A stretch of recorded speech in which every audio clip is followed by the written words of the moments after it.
Olá pessoal, tudo bem? Sejam bem-vindos a mais uma leitura didática de tarô aqui no canal. Semana passada eu usei o tarô de Rider-Waite, semana retrasada eu utilizei o tarô mitológico.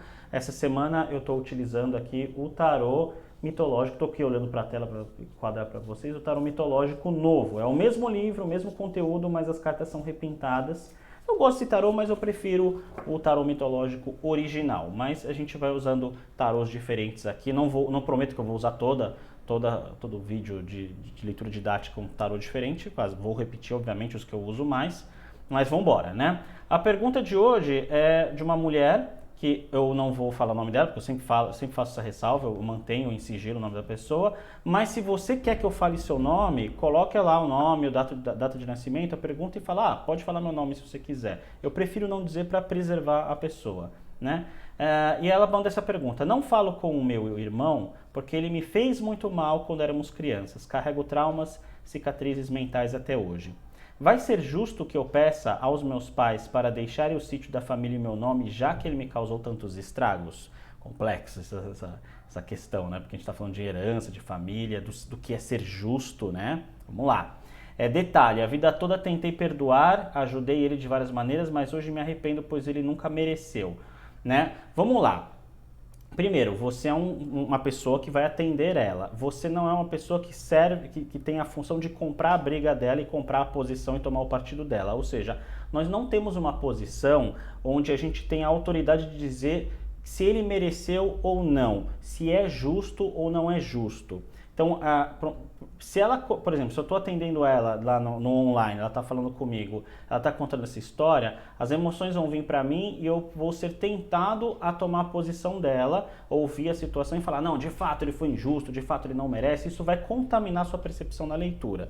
Então, pode ter acontecido injustiças aqui? Pode, mas a gente tem que entender que é a percepção dela sobre a situação. Então, ela falou, pois ele nunca mereceu. Então, na percepção dela, que foi, dentro da percepção dela, machucada pelo irmão, segundo ela, ele não mereceu, né? Mas a gente não está aqui para julgar isso, a gente está aqui para acolher essa pessoa, a dúvida dessa pessoa e com o tarô da melhor maneira possível orientar ela. Então, ao invés de eu perguntar para o tarô se é justo ou não é justo, eu acho mais adequado a gente perguntar para o tarô o que o tarô tem a dizer para ela, orientar ela sobre a ideia de pedir para a família que o sítio da família fique no nome dela e não do irmão. Porque nas percepções dela, o irmão foi muito injusto com ela. Porque nós não temos o poder de, com o tarô, falar se é justo ou não é justo. O tarô, ele não é uma ferramenta que serve como uma voz de Deus para fazer um julgamento, entendeu? Então acho mais interessante a gente ver que o tarô é muito rico, então a gente pode usar as cartas para entender melhor o que está acontecendo e orientar ela melhor nesse sentido do sítio da família. Então vamos lá, vamos embaralhar e pensar na pergunta, né? Tem algumas pessoas que... Tá vendo que eu embaralho assim de uma maneira mais lenta? Porque tem alguns oraculistas que embaralham de uma maneira mais vigorosa, assim, né? Fazendo assim. Eu não gosto de embaralhar desse jeito, mas respeito quem embaralha. Eu gosto de sentir as cartas entrelaçando dentro delas, mesmo que não entrelacem tantos quanto eu gostaria. Mas é o meu jeito, né? Então aqui estou lendo o nome dela na tela, data de nascimento e sobre essa questão. Aí eu costumo cortar em 3. E eu vou usar a jogada que eu aprendi da minha irmã.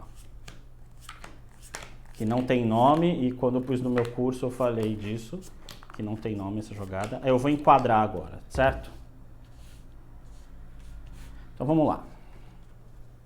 Vou pôr minha carinha aqui no cantinho.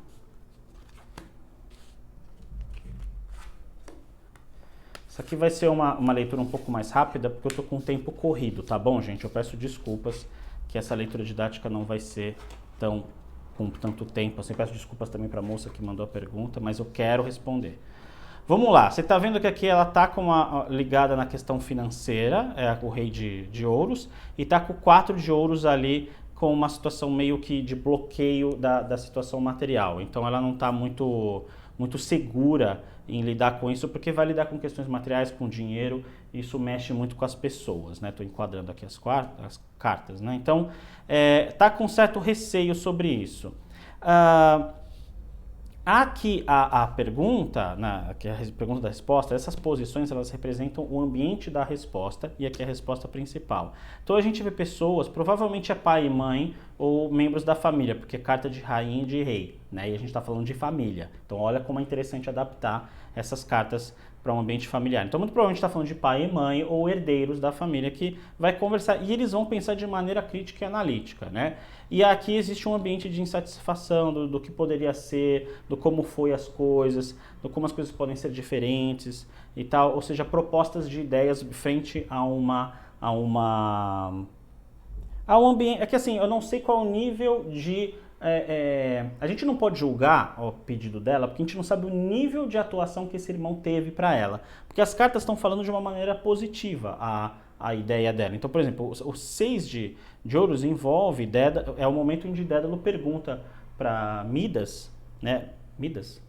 Não, foi Mino, rei Minos, né, de Creta, se ele pode ficar lá, se ele tem uma oportunidade ali. Ele recebeu essa oportunidade. Então, é um momento onde existe um pedir alguma coisa, um falar. Então, muito provavelmente,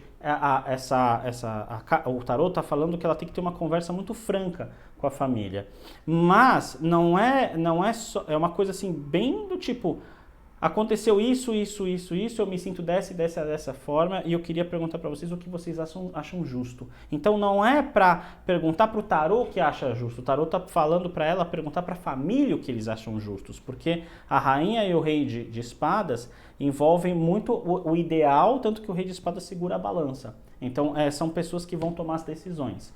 E Rainha de Ouros é uma carta muito ligada a ideais nobres. Então ela precisa conversar com esses pais para ouvir o que eles têm a dizer. Né? Do tipo, já que aconteceu isso, vocês acham certo isso? Vocês acham correto? Isso. Né? Então aí jogar a bola para eles, porque eles têm a decisão e falar exatamente como essa pessoa se sente, tá bom? Então ela precisa abrir o coração para a família. Aqui o 2 de paus tem uma carta das possibilidades do futuro. Então aqui é o momento onde Jazão descobre que ele é rei. Onde Quiron, que está aqui atrás, fala, você é o rei, seu tio é um usurpador e tal. E aí ele pensa, nossa, como a minha vida pode ser diferente, como tem coisas que podem acontecer na minha vida. Então é uma carta assim do tipo... o que ela faria se ela tivesse esse sítio? O que ela faria se a família desse o sítio para ela? Ou como ela se sente em relação a ter um bem da família no nome dela e não no nome dos dois? Ela precisa burilar, precisa lapidar, precisa polir isso dentro dela para ver como ela se sente em relação a isso. E a carta da cabeça é uma carta do 3 de paus, que é uma carta de planejamento, né? De planejamento baseado em como ela vai falar com essa família, em como ela vai expor os argumentos dela, em como ela vai falar das coisas que aconteceu, justificando como uma justificativa do pedido dela. Então, ele fez isso, vocês lembram que aconteceu isso, eu tentei dessa forma, ele agiu dessa forma, eu tentei assim, ele agiu assim, a minha intenção era essa, eu recebi isso. Então, já que vai ter este bem da família para nós, se vocês colocarem para os nossos dois nomes, a gente vai ter que manter relações. Isso vai ser destrutivo. Então, a carta está fazendo essa recomendação para ela, né? De preparar o argumento direitinho. Porque na hora, como envolve família, envolve emoções viciadas. Envolve relacionamentos que já estão... Existem vícios na relação, como uma pessoa enxerga a outra, como essa pessoa enxerga a primeira, como enxerga a relação dos dois. E para sair desse vício de percepções, precisa preparar um discurso muito bem preparado. Precisa ter argumentos sólidos. E com esses argumentos sólidos e com essa racionalização, com essa idealização, você sai um pouco desse vício nos relacionamentos. Certo? A carta da tendência futura mostra uma admiração, porque o 4 de paus é a admiração, né, das pessoas, dos argonautas frente a Jazão, que é tipo eles... Olha que interessante, 2, 3 e 4, e o tarô já estava embaralhado, eu embaralhei uma vez, e embaralhei de novo agora que eu gravei, né, e saiu 2, 3 e 4. Então é a carta das pessoas que admiram ela. Então essa família tende a admirar ela, só que ela precisa preparar o discurso de uma maneira mais clara, né? Então mostra que não é que é justo ou não é justo, mas que muito provavelmente a família tende a comprar o discurso dela. E quando eu falo tender a comprar o discurso dela, a gente mais uma vez tem que se eximir do nosso... Eu estou olhando para o relógio, que o tempo está curto aqui. A gente precisa se eximir do nosso julgamento. Não cabe a nós... A gente mal sabe sobre essa família, não cabe a nós saber se o que ela está fazendo é certo ou não é certo. Não cabe a nós o tarô responder se é justo ou não é justo, mas o tarô está falando. Dentre tudo que está acontecendo, se você souber fazer direitinho os argumentos, eles tendem a comprar a ideia. Se isso vai ser injusto para o irmão ou se vai ser justo para o irmão, não cabe a nós julgar. Nós não estamos na posição de julgamento, certo? Então, falar para ela que tendem a admirar o discurso dela. E a carta do ensinamento principal é o 9 de ouros, que é uma das cartas de segurança pessoal, não só de abundância financeira, mas de segurança pessoal frente à situação. Tanto que olhem que atrás de Dédalo tem um rio, aqui tem um rio aqui, né? E ele está seguro, está com uma posição segura, tranquila. Então, eu acho que este ensinamento para ela não está ligado só em se é justo ou não é justo, mas se ela está segura da posição dela frente a esse assunto ou não está segura. E de que forma ela vai colocar os argumentos para a família entender e aí a família tomar decisão. Porque não cabe a ela tomar decisão, cabe a ela só expor os acontecimentos e o que vai ser melhor para ela, para todo mundo, certo? É isso. Eu acho que... deixa eu ver se tem mais alguma coisa que falta... Não, é isso mesmo, é isso. Ela está com um pouquinho de medo por causa do 4 de ouros, mas eu entendo perfeitamente o medo de dar esse passo, de falar isso. Mas não se preocupe, faça a sua lição de casa, prepare os argumentos, prepare o que você tem para dizer. Espero que fique tudo bem para você e para todos os membros da sua família, certo? Espero que vocês tenham gostado desse vídeo. Na leitura, continuem mandando suas perguntas, tenho recebido perguntas muito interessantes, pode ser que eu aproveite um tempo depois da sua pergunta. E é isso, não esqueçam de deixar um joinha no vídeo, assinar o canal, compartilhar para as pessoas que vocês acham que essa informação vai ser relevante e a gente se vê no próximo vídeo da leitura didática ou no próximo vídeo do canal. Um grande abraço, tchau, tchau!